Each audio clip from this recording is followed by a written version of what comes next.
Good afternoon বন্ধুরা। কিছুদিন আগে ভিমার্টে গেছিলাম, ওখান থেকে বেশ কিছু শপিং করেছিলাম।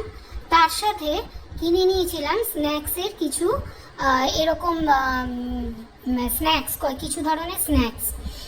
তো দুটো এরকম জালি জালি প্যাকেটের মধ্যে ছিল।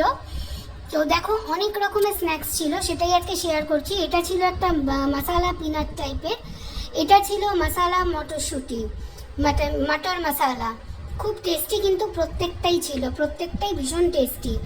আরেকটা ছিল হচ্ছে তোমার কুরকুরে পিনাট, বাদামের বেশ অনেকগুলো মানে ডিফারেন্ট টাইপের বাদামের স্ন্যাক্স ছিল।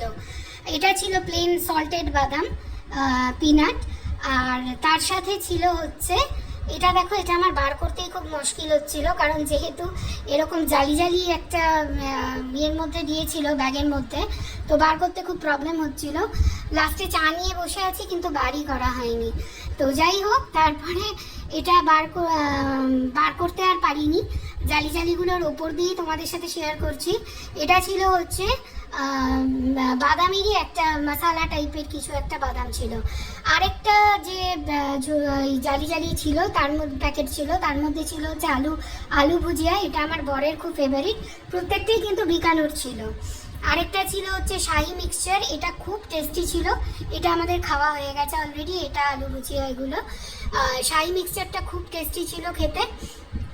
এটাতে বেশ কয়েকটা চানাচুরের অপশন ছিল। তার সাথে ছিল হচ্ছে নবরত্ন মিক্সচার, এটা ছিল। আর তার সাথে ছিল হচ্ছে খাট্টা মিঠা চানাচুর, এটাও ছিল। আর ছিল কুরকুরে পিনাট। তো এই ধরনের সমস্ত স্ন্যাক্সের এরকম বস্তা বলতে পারো, স্ন্যাক্সের এরকম প্যাকেট ছিল, এরকম জালি জালি ব্যাগগুলোর মধ্যে দেওয়া করে রাখা ছিল। তো আমার দেখে বেশ ইন্টারেস্টিং লেগেছিল, কিনেছিলাম, এবং প্রত্যেকটাই খুব টেস্টি। তোমাদের কেমন লাগলো বল।